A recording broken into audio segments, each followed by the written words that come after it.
Tudo bem com vocês? Eu sou o professor Emerson e vou trabalhar literatura com vocês. E então, vamos dar início à nossa aula de literatura? Vamos viajar nesse momento literário, conhecer algumas obras, conhecer algumas histórias, conversarmos muito sobre literatura. Será que você gosta de ler? E se você gosta de ler, o que você gosta de ler? Gostaria que você compartilhasse. Converse com as pessoas que estão aí próximas a você, das histórias que você gosta, quais gêneros que você gosta de ler. Será que você gosta das histórias de aventura? Será que você gosta das histórias de terror? Será que você gosta das histórias de romance? São inúmeras histórias. E para a gente iniciar a nossa aula de literatura hoje, eu tenho uma pergunta para vocês. Você conhece algum provérbio ou ditado popular? Você conhece algum provérbio? Já ouviu? Já ouviu esse nome, provérbio? Ditado popular. Será que você conhece? Será que você é daquelas pessoas que você utiliza ditados populares no seu dia a dia, provérbios? Professor, eu não estou entendendo, eu não sei o que é provérbio, eu não sei o que é ditado popular. Não se preocupe, porque a gente vai descobrir o que é o provérbio e por que o ditado popular. Conhece a história de alguns desses provérbios? Será que você já ouviu a história de alguns desses provérbios? De onde vieram os provérbios? Né? Então, vou convidá-los a assistir a um vídeo que vai explicar a história de alguns, não de todos, óbvio, porque isso seria praticamente impossível, mas para a gente conhecer um pouquinho a história de alguns provérbios, e eu tenho certeza que você já vai entender o que é um provérbio. Vamos assistir ao vídeo? Oi gente, meu nome é Flávio Jaime, eu sou jornalista e hoje eu vou contar para vocês a origem de algumas expressões que a gente usa muito no nosso dia a dia. Por exemplo, meia tigela. Quando a gente fala que alguma coisa é de meia tigela, é que não é lá muito boa, lá muito satisfatória, né? Pois é, essa expressão veio da época da monarquia portuguesa aqui no Brasil, quando os nobres e todo mundo que pertencia à nobreza recebia uma tigela cheia de comida e os empregados recebiam uma quantidade de comida que dizia respeito, que era relacionada ao seu nível hierárquico. Então, quanto mais baixo o nível hierárquico do empregado, menos comida ele recebia. Então, alguns empregados acabavam recebendo só meia tigela de comida, né? Vem daí a ideia de que meia tigela é uma coisa que não é lá muito boa. Santo do pau oco. Essa expressão também vem lá da época do Brasil colônia, quando o governo cobrava uma quantidade enorme de impostos sobre os minérios que eram garimpados por aqui. Então o que os mineradores faziam? Eles pegavam estátuas de madeira e deixavam as estátuas ocas para que pudessem esconder os minérios dentro dessas estátuas e assim pagar menos impostos. Aí veio a expressão do santo do pau oco, que é aquela pessoa que não é lá muito confiável, né? Arroz de festa. Você sabe de onde vem essa expressão? Ela vem do século XIV, quando as festas, tanto no Brasil quanto em Portugal, todas as festas obrigatoriamente tinham um prato de arroz doce. Então as pessoas passaram a dizer desde essa época de que aquela pessoa que está em todas as festas é o arroz de festa por conta deste arroz doce que era muito fácil de se encontrar em todas as festas do século XIV, tanto aqui no Brasil quanto em Portugal. Chutar o balde. Essa expressão vem quando, a gente costuma dizer quando a gente está cansado de alguma coisa, a gente não aguenta mais, a gente chuta o balde. Uma das possíveis origens dessa expressão é por conta da vaca, que quando está sendo ordenhada não aguenta mais aquela situação e com um coice ela chuta o balde e mostra a sua revolta. Chorar lágrimas de crocodilo. São aquelas lágrimas que não são lá muito verdadeiras, né? Daquelas pessoas meio falsas, né? Enfim, a expressão surgiu por conta das lágrimas de verdade que o crocodilo solta quando ele está devorando a sua presa. Vai tomar banho. A gente costuma dizer isso, né? Quando a gente quer mandar alguém para para longe, para sair de perto da gente. Essa expressão também surgiu na época da monarquia aqui no Brasil, quando a nobreza, os nobres, tinham o hábito de não tomar banho. Eles passavam dias, às vezes 7, 10 dias sem tomar banho e sem trocar de roupa. Num clima tropical como o do Brasil, imagina o cheiro que isso não acumulava. Então, quando eles iam falar com os índios mostravam a revolta e não queriam falar com esses portugueses por causa do cheiro e acabavam mandando eles irem tomar banho. Aí surgiu a expressão. E então, aí lembraram de alguns provérbios?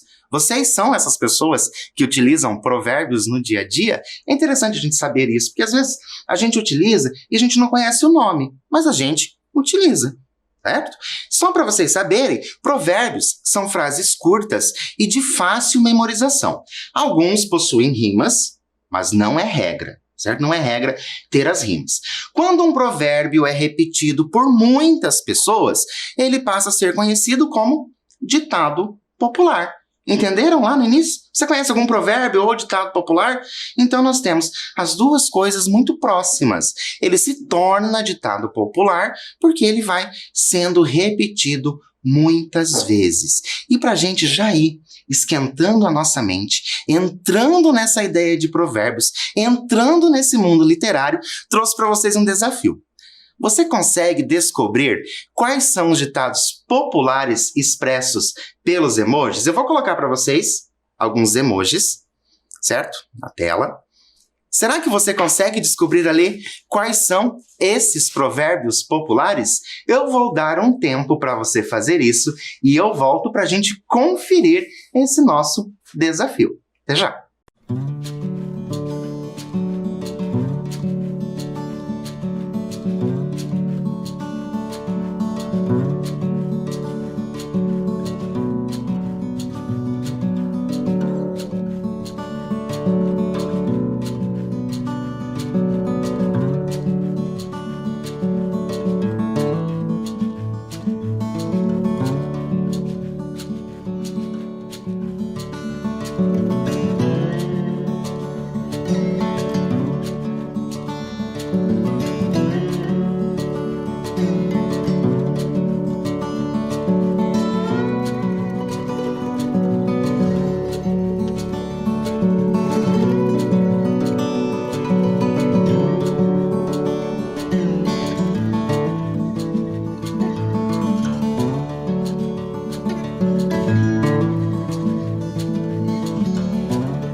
E então, conseguiram encontrar aí, nesses emojis, quais são os ditados populares? Conseguiu sozinho? Teve que perguntar para alguém? Tem alguém aí ao seu lado que pode te ajudar e te ajudou? Essa é uma atividade bem divertida que você consegue fazer. Você que tem aí um aplicativo de celular, você consegue fazer, criar outros tantos ditados populares somente com emojis. Vamos conferir para ver como ficou? O número 1, o que você colocou? Será que você acertou? Olha lá. cavalo dado não se olha os dentes. Já ouviram esse ditado? As pessoas mais velhas, com toda certeza, já ouviram esse ditado. E o 2? E o 2? Como que ficou ali o 2? Olha só, em terra de cego, quem tem um olho é rei. E o 3? Boca fechada, o último ali, esse ficou fácil, né? Em boca fechada não entra mosca. E o 4? O 4 é muito fácil e as pessoas usam muito. Olha só, chorar pelo leite derramado. E o final? E o último? Conseguiram pensar nesse último? Nós temos ali esse anjinho. Como será? Santo de casa não faz milagre. E então, será que você acertou os 5? Se não acertou os 5, quantos você acertou? Não acertou nenhum? Não tem problema, não precisa se preocupar, porque a gente vai falar um pouco sobre os provérbios e a gente vai conhecer alguns provérbios. Para nós fazermos a leitura, eu trouxe para vocês um autor chamado Luiz Fernando Veríssimo. Ele é um autor brasileiro, é um cronista brasileiro, nascido em 1936. Seus textos apresentam um toque de humor. Esse toque de humor é uma das características, certo? Da crônica ter esse toque de humor. E esse autor, Luiz Fernando Veríssimo, ele traz nos textos dele não só o humor, mas muita coisa para a gente refletir. Eu trouxe para vocês algumas obras que eu tenho do Luiz Fernando Veríssimo. Então, só para vocês verem que pelas capas já dá para ver que é alguma coisa divertida. Esse aqui, primeiro, Comédias da Vida Privada, eu gosto muito. Há muito tempo, tinha um quadro na TV com esse nome e era baseado aqui nas obras do Veríssimo. O Veríssimo, ele tem uma curiosidade. Ele é filho de um autor brasileiro bem estudado. Chama Érico Veríssimo, o pai do Luiz Fernando Veríssimo. Então, uma curiosidade para vocês. Então, você já leu uma crônica? Será que nesse seu período escolar, será que você já leu uma crônica? E fora da escola, será que você já leu uma crônica? Será que você leu uma crônica e não percebeu que era uma crônica? Você consegue reconhecer esse gênero textual? Então, o que nós temos na crônica? Nós temos algumas características que são bem fáceis de nós reconhecermos. É um texto leve, é um texto rápido, é um texto curto, tá? Então, quando eu falo curto, gente, eu não estou falando um texto de um parágrafo, tá? Eu posso ter uma crônica, por exemplo, de 6 páginas e a gente considera como sendo um texto curto. Então, eu tenho essas características. Poucos personagens, a história vai girar em torno de um único fato. Então, você já leu algum texto assim? Tenho certeza que em algum momento da sua vida você fez essa leitura desse tipo de texto, desse estilo de texto. Talvez você só não sabia que se tratava de uma crônica. Mas não é legal a gente reconhecer, conseguir olhar e dizer: nossa, estou lendo uma crônica. E nós vamos fazer a leitura de uma crônica e vocês vão perceber essa leveza do texto, a agilidade do texto. A crônica que nós vamos ler chama-se Incidente na Casa do Ferreiro. Tá? Incidente na Casa do Ferreiro. Vamos começar. Pela janela, vê-se uma floresta com macacos, cada um no seu galho. 2 ou 3 olham o rabo do vizinho, mas a maioria cuida do seu. Há também um estranho moinho movido por águas passadas.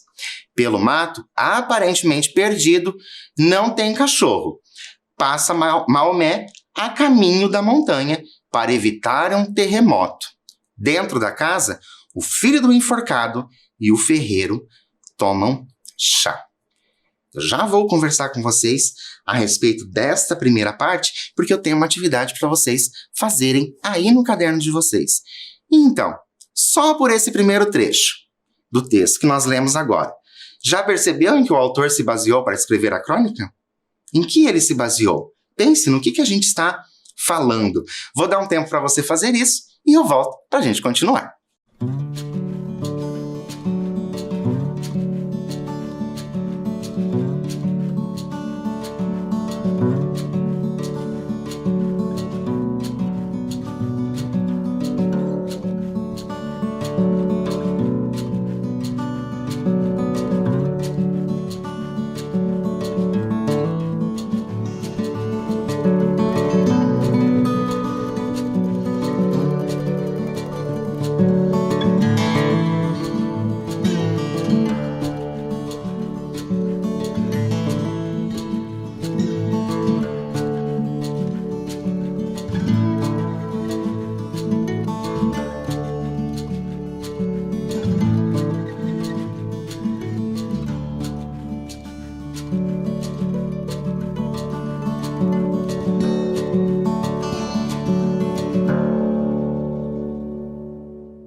Então, conseguiram aí? Lembrar do que nós estamos falando, no que o autor se baseou? Conhece um provérbio que tenha a palavra ferreiro? Conhece esse provérbio que tenha alguma palavra ferreiro? Já ouviu falar? No texto de hoje, a gente vai descobrir sobre isso. E que incidente você acredita que possa ter acontecido na casa do ferreiro? Lembra? Incidente na casa do ferreiro. Que incidente pode ter acontecido? Lembre-se, nós estamos falando de uma crônica, um texto ali que vai ter algo de humor, né? Um toque de humor. Como que isso poderia acontecer? O texto que nós vamos ler, ele tem uma característica de texto de teatro. O que isso significa, professor? O senhor acabou de falar que é uma crônica. Não, gente, é uma crônica, certo? É uma crônica, mas ele possui característica de texto de teatro. Você já leu um texto de teatro? Como que funciona? Eu vou ter escrito o nome da pessoa, né, da personagem, e depois eu tenho a fala dela. Eu vou ter também algumas rubricas. O que são essas rubricas? Vai ficar entre parênteses e vai dar a direção do que está acontecendo. Diferente de quando nós lemos um texto em prosa, porque esse nós vamos ler ali, esse diálogo, certo? Mas diferente quando nós estamos lendo aquele romance, que nós vamos ter o narrador que vai contando tudo, certo? Esse não, esse vai estar ali entre parênteses, dizendo sobre isso. Entenderam como que vai funcionar? Então nós vamos ter nome do personagem e a fala do personagem. O que vai aparecer entre parênteses é a indicação do que o personagem está fazendo ou de como ele está se sentindo. Vamos começar a leitura? Olha lá. Ferreiro. Nem só de pão vive o homem. E o filho do enforcado, lembram que eles estão tomando chá? Comigo é pão, pão, queijo, queijo. E o ferreiro? Um sanduíche. Você está com a faca e o queijo na mão. Cuidado. O filho do enforcado. Por quê? E o ferreiro responde. É uma faca de 2 gumes. Nisso acontece o quê? Entra o cego. E o cego diz. Eu não quero ver, eu não quero ver. E o ferreiro, tira esse cego daqui. Uma pergunta para vocês. Nós estamos falando de provérbios, certo? Entra um cego que diz que não quer ver. Ele não quer ver, ele não quer ver. Isso lembra algum ditado para vocês? Conseguem pensar sobre um ditado que o cego não queira ver? Já ouviram algo do tipo, pior cego é aquele que não quer ver? Então, nós estamos aí com esses ditados, né, trazendo toda a história do nosso autor, Luiz Fernando Veríssimo. Mas vamos continuar. Entra o guarda com o mentiroso. Guarda. Peguei o mentiroso. Mas o coxo fugiu. O cego. Eu não quero ver. Entra o vendedor de pombas com uma pomba na mão e 2 voando. Qual o significado da palavra coxo no contexto? Nesse texto que nós estamos lendo, qual o significado da palavra coxo? Será que você acha que é a letra A, pessoa que possui uma das pernas mais curtas? Letra B, pessoa que conduz o cavalo? Ou letra C, pessoa com habilidade de correr mais rápido? Vou dar um tempinho para você fazer isso e eu volto para a gente continuar.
Então, conseguiram aí pensar no significado da palavra coxo no contexto do nosso texto? Precisou pesquisar em algum lugar para saber ou você sabia? Eu acredito que você sabia a palavra e é claro que a letra A pessoa que possui uma das pernas mais curta, uma das pernas mais curta que a outra. Então, vamos continuar? Pense na fala do guarda. Peguei o mentiroso, mas o coxo fugiu. Por que o guarda conseguiu pegar somente o mentiroso? Por que vocês acham que isso aconteceu? Por isso que eu falei para vocês antes ali o significado da palavra coxo. E agora, vou dar um tempo para você pensar aí a esse respeito. Lembre-se, nós estamos falando de provérbios, certo? Então, a resposta tem alguma coisa a ver com provérbios. Um tempinho para você fazer isso e eu volto já.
E então, conseguiram chegar a uma conclusão do porquê o guarda conseguiu pegar o mentiroso, mas o coxo fugiu? Lembram? O coxo é aquela pessoa que, né, ela vai mancar um pouco. Mas por que, né, que ele pega somente o mentiroso? Professor, isso ficou muito fácil, porque mentira tem perna curta. Então, também fica a dica para vocês, viu? Mentira tem perna curta. Vamos continuar? Entra o vendedor de pombas com uma pomba na mão e duas voando. Lembram que nós paramos ali? Entra o vendedor, uma pomba na mão e duas voando. O filho do enforcado fica interessado, né? Quanto cada pomba? E o vendedor responde: esta na mão é 50. As duas voando eu faço por 60 o par. Professor, não estou entendendo. Por que ele deu esse desconto aí? Se uma, né? Se uma é 50, por que duas ali é 60? Eu sei fazer conta, professor. Eu sei que essa conta está errada. Não, mas é por quê? Porque mais vale um na mão do que duas voando. Então é claro que vale menos aquelas duas que estão voando. E vamos continuar com a nossa história. O cego, caminhando na direção do vendedor de pombas. Não me mostra que eu não quero ver. Né? Lembra? Né? Pior cego. O cego se choca com o vendedor de pombas, que larga a pomba que tinha na mão. Agora, são 3 pombas voando sob o telhado de vidro da casa. E o ferreiro diz: esse cego está cada vez pior. O guarda, eu vou atrás do coxo. Cuidem do mentiroso por mim. Amarrem com uma corda. Filho do enforcado, com raiva. Na minha casa não diria isso. Por que será que na casa do filho do enforcado não pode dizer isso? Será que tem algum provérbio que fala a respeito? Essa eu não vou dar resposta para vocês. Vou deixar com que vocês pensem a respeito e depois vocês pesquisem algum provérbio. Perguntem, pesquisem em casa algum provérbio que tenha aí alguma relação corda com enforcado, ok? Também não posso ficar dando tudo de mão beijada para vocês. Vamos continuar? Olha lá. O guarda fica confuso, mas resolve não responder. Sai pela porta e volta em seguida. O guarda vai falar para o ferreiro. tem um pobre aí fora que quer falar com você. Algo sobre uma esmola muito grande parece desconfiado. O ferreiro diz: é a história. Quem dá aos pobres empresta a Deus. Mas acho que exagerei. E entra o pobre. O pobre, virado para o ferreiro, vai dizer: olha aqui, doutor, essa esmola que o senhor me deu, o que é que o senhor está querendo? Sei não, dá para desconfiar. O ferreiro: está bem, deixa a esmola e pega uma pomba. O cego: como a gente já está acostumado, essa eu não quero ver. E entra o mercador. Olha a quantidade de gente que está chegando nessa casa que nós só tínhamos até então quem? Né? Nós tínhamos lá o ferreiro tomando chá com o filho do enforcado. E vão chegando as pessoas nessa casa. O ferreiro vira para o mercador: foi bom você chegar. Me ajuda a amarrar o mentiroso com uma... Olhando para o filho do enforcado, a amarrar o mentiroso. Afinal, né? Não falamos do quê? Na casa de quem? Certo? Lembra lá do desafio? Filho do enforcado, corda, vocês pesquisarem depois. O mercador com a mão atrás da orelha, hein? E o cego, como nós já estamos acostumados, poderia dizer o quê? Eu não quero ver. Por que vocês acham que o mercador, certo? Ali, pensar no vendedor, fica mais fácil, né? Para não misturar ali com outro vendedor de pombas, por isso o mercador. Por que vocês acham que o mercador está dizendo em com a mão atrás do ouvido? Professor, isso também tem alguma relação com provérbios? Claro que tem relação com provérbios. E, novamente, temos mais um aí para a gente descobrir o que isso significa. O mercador: o quê? O pobre: consegui, peguei uma pomba. A felicidade dele, porque pegou uma pomba. E o cego: não me mostra. Esse cego te contar, hein? O mercador: como? Mas esse mercador também só sabe fazer isso? Hein? O quê? Como? O pobre: agora é só arranjar um espeto de ferro que eu faço um galeto. E o mercador: hein? O ferreiro já perdendo a paciência. Me deem uma corda. O filho do enforcado vai embora furioso. E então, conseguiram pensar a respeito dessa questão do filho do enforcado, da corda? Conseguiram pensar sobre isso? Eu vou dar um tempinho para você fazer isso, caso você ainda não tenha conseguido, e eu volto já explicando para vocês o que nós vamos conseguir ler com toda essa crônica que nós estamos lendo. Eu já volto.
Então, foram em busca dessa história do enforcado e da corda, conseguiram chegar a uma conclusão do porquê que esse enforcado saiu tão nervoso. Que lembram? O filho do enforcado vai embora furioso. Por quê? Conseguiram encontrar? Pesquisaram? Perguntaram para alguém?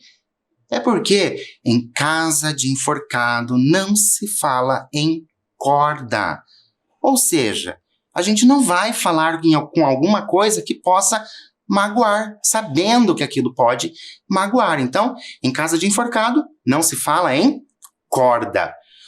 Mas continuando a nossa história, o pobre vira para o ferreiro. Me arranja um espeto de ferro. E o ferreiro, nessa casa, só tem espeto de pau. Lembra que eu havia perguntado para vocês se vocês conheciam algum ditado popular com a palavra ferreiro? Chegou o momento de vocês darem a resposta. Vocês conhecem? Conhecem esse ditado que entra ali, essa história do ferreiro? Vejam a resposta do nosso ferreiro. Nesta casa só tem espeto de pau. E aí, já ouviram isso? Ferreiro, pau. Em casa de ferreiro, o espeto é de pau. É outro provérbio que ele traz aqui. E uma pedra fura o telhado de vidro, obviamente atirada pelo filho do enforcado. Afinal, lembra que ele saiu nervoso lá? E pega na perna do mentiroso. O mentiroso sai mancando pela porta, enquanto as duas pombas voam pelo buraco no telhado. O mentiroso, antes de sair, agora quero ver aquele guarda me pegar. Entra o último. O último personagem, professor? Não, o personagem chama último, tá? Entra o último, de tapa-olho, pela porta de trás. Essa informação é bem importante para vocês, tá? O último, de tapa-olho. O ferreiro. Como é que você entrou aqui? E o último, simples e diretamente, arrombei a porta. O ferreiro, vou ter que arranjar uma tranca de pau. Claro, nós já sabemos porque o ferreiro vai atrás dessa tranca de pau. O último diz: vim avisar que já é verão. Vi não uma, mas duas andorinhas voando aí fora. E agora? Ele não viu só uma andorinha. Ele viu duas andorinhas. Que provérbio a gente consegue tirar dessa ideia? Que uma andorinha só não faz verão. Já ouviram isso? Conhecem essa expressão? Aproveitem para depois vocês usarem com as pessoas próximas a vocês todas essas expressões que nós estamos falando nesta aula. E aí, o mercador diz, como a gente já sabe, hein? O ferreiro não era andorinha, era a pomba. E das baratas. Porque, afinal, voando tem menos valor. O pobre para o último. Ei, você aí de um olho só. O cego, prostrando-se ao chão por engano na frente do mercador. Meu rei, o mercador, o quê? Todos se precipitam para a porta, menos o cego, que vai de encontro à parede. Mas o último protesta. Olha a nossa informação. Isso é para vocês refletirem, certo? Para vocês refletirem. Olha a nossa informação. O cego prostrando-se ao chão, por engano, na frente do mercador. O que isso quer dizer? Vejam, cego. Lembram que eu falei que nós tínhamos uma informação que era para vocês prestarem atenção? Lembram disso? Prestar atenção nisso? Vou dar um tempo para você refletir a esse respeito e eu volto, claro, para a gente continuar a nossa história.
E então, pensaram a esse respeito do cego prostrando-se ao chão por engano ali na frente do mercador, porque ele queria, né, se prostrar em frente ao último. Lembra que o último, né, ali, e ainda dizendo, meu rei, lembraram do nosso desafio lá do início, que nós tínhamos, e vocês responderam o quê? Que em terra de cego, quem tem um olho é rei.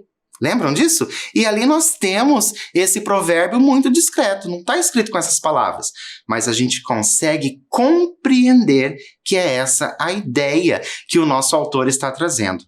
Sejam bem sinceros. Agora, Luiz Fernando Veríssimo é ou não é um autor maravilhoso? Vocês precisam conhecer todos os textos que ele possui, porque é um texto melhor que o outro, e as crônicas que ele traz são crônicas muito rápidas, muito gostosas de nós fazermos a leitura. É uma leitura por prazer. Você lê porque você está gostando de ler aquilo, você se diverte com aquilo, e melhor, você pode fazer a leitura e depois sair e fazer o quê? Contar para alguém aquilo que você leu. E já imaginou como você pode espalhar a literatura perto das pessoas que estão aí a você? Talvez a pessoa que está perto de você não goste de fazer leitura. Mas quando você conta com empolgação para ela, olha, eu fiz a leitura de um texto, a crônica é muito legal. Claro que você vai conseguir trazer aquela pessoa para a literatura. Professor, eu estou curioso. Podemos continuar a história? Claro que podemos. Então vamos lá. O último diz: parem, eu serei o primeiro. Todos saem com o último na frente. O cego vai atrás. E o cego vai gritando: meu rei! Meu rei! E assim nós terminamos essa crônica do Luiz Fernando Veríssimo chamada Incidente na Casa do Ferreiro. Por que é incidente? Viram a confusão que deu nessa casa do ferreiro? E vocês conseguiram perceber como vai sendo a construção desse texto? Como ele vai construindo e trazendo conhecimentos externos. Ele trouxe o quê? Ele trouxe ali para nós os provérbios. Provérbios do uso do dia a dia. Ele trouxe ali na nossa crônica. Por quê? Porque a crônica, gente, ela vai falar de coisas do cotidiano.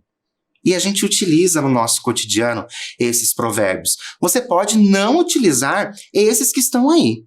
Alguns que estão aí. Mas com certeza você usa alguma expressão, algum provérbio, algum ditado popular. Não vou dizer todo dia, a toda hora, como o cego. Lembram? O cego, não quero ver, não quero ver.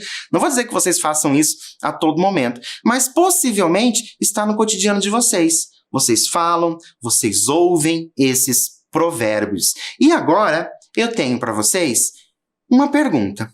Gostaram da história? Sim ou não? Conheciam todos os provérbios que apareceram ali na nossa história? Sim ou não? As hipóteses que você levantou foram confirmadas? Então nós temos agora algumas questões para a gente responder. Vou te dar um tempo para fazer isso e eu volto para a gente continuar.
Então, conseguiram pensar aí? Se você conhecia todos os provérbios? Gostou dos provérbios? Qual provérbio que você mais gostou? Qual o provérbio que você vai utilizar no seu dia a dia? E a nossa história funcionou? Escrita com provérbios, baseada nos provérbios? Acredito que vocês tenham gostado bastante dessa história. Mas lá no início, eu pedi para vocês pensarem a respeito, né, a partir daquela primeira leitura que nós fizemos do primeiro parágrafo, eu pedi para vocês pensarem a respeito do que a história iria falar, incidente na casa do ferreiro. O que vocês anotaram? Vocês pensaram a respeito dos provérbios, já que nós já estávamos falando dos provérbios? Vocês conseguiram confirmar as hipóteses de vocês? Ou as hipóteses não se confirmaram? Se você conseguiu confirmar as hipóteses, isso é bem legal. Mas se as suas hipóteses não se confirmaram, você pensou numa coisa totalmente diferente, posso te dizer algo. Você é bem criativo também.